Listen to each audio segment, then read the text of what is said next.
بص، هو انا مش عايز اضحك عليك، بس هو مفيش حاجه اسمها قرار صح. تقدر بقى حضرتك تتفضل دلوقتي بقى تقفل الفيديو بقى. ما بهزرش والله، مفيش حاجه اسمها قرار صح.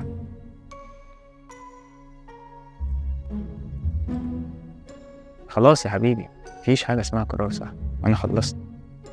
هاي، انت مصمم يعني عايزني ابدا ارغي تاني في الموضوع ده؟ خلاص، انت عارف ان انا ما اقدرش ارفض لك طلب، فبالتالي خلينا نرغي شويه في موضوع القرار وازاي ناخد القرار الصح.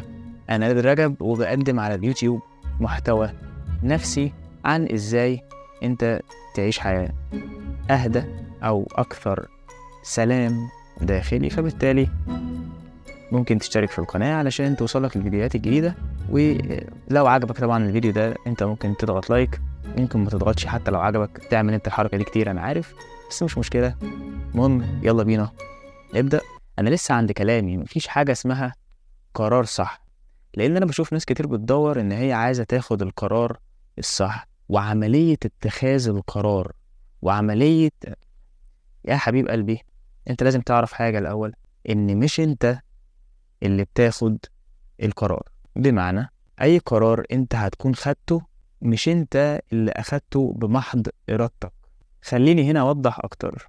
في اجزاء كتير في مخك، اجزاء لا واعية. يعني لما تكون شغال الاجزاء دي انت ما بتكونش واعي بيها. يعني مثلا انت ما بتاخدش قرار انك تحس بخوف. ليه؟ عشان ده جزء في مخك، منطقة كده اسمها الاميجدلا.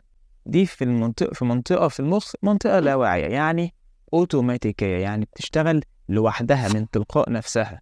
فمحدش بياخد قرار انه يكون خايف دلوقتي وبعد شوية يبطل يكون خايف دلوقتي. ايا كان بقى القرار اللي انت هتاخده او هتوصل له، انت بس بتكون واعي انك بتاخده حاليا، فانت بتتوهم ان انت اللي خدته.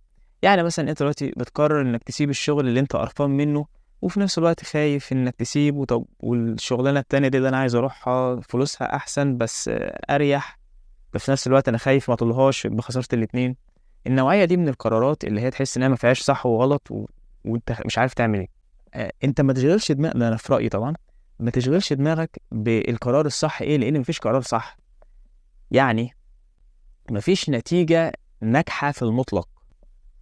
بمعنى اوضح، في رايي انا ان العامل المؤثر في العمليه دي، او الحاجه اللي المهم ان احنا نهتم بيها، هي الحالة النفسية اللي انت موجود فيها وانت بتاخد القرار.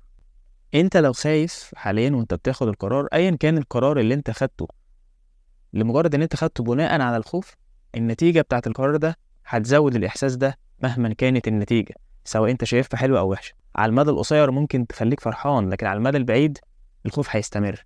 اللي بيحركك وبياخد قراراتك وبيعمل تصرفاتك مش انت، دي مناطق لا واعية في جسمك.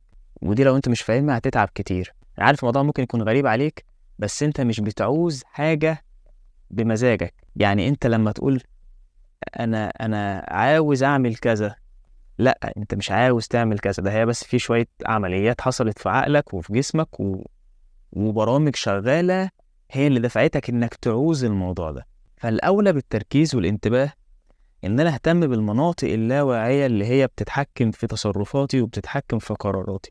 فالاولى ان انا بدل ما ابص على القرار اللي انا هاخده، لا، طنش القرار اللي انت هتاخده وركز على الحالة النفسية اللي انت فيها. لو الحالة النفسية هي خوف، فانت شغلك يكون انك تعالج الخوف ده او تفهمه هو جاي ليه.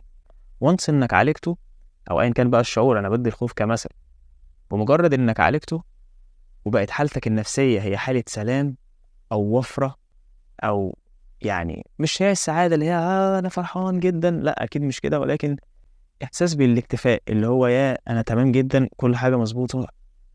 عارف الاحساس اللي هو بيجيلك كل سنة كام ثانية ده مرة؟ هو ده تقدر تعيش بيه على طول، بس لو اتعلمت شوية حاجات. فعايز كده بص لورا وشوف ايه الحاجات اللي جواك اللي بتحركك انك تاخد قرارات معينة. فانت عالج المحركات دي زي الخوف، او الاحساس بالاحتياج، او الاحساس بان انا ايا كان بقى الاحساس ده ايه، وركز او اتعلم ازاي يبقى جواك حالة نفسية انت حاببها وما تشغلش بالك بقى، تلقائيا هتلاقي كل القرارات اللي انت بتاخدها تلقائيا بكل سهولة وبكل ارتياح بتسهم في ان الحالة دي تستمر وتدوم. يا رب اكون قدرت افيدك. انا نادر رجب، متنساش تشترك في القناة، وما تنساش تعمل لايك لو الفيديو ده عجبك، او لو ما عجبكش اعمل لايك، كده كده مش تخسر حاجة، خلي عندك دم. اشوفك على خير وسلام.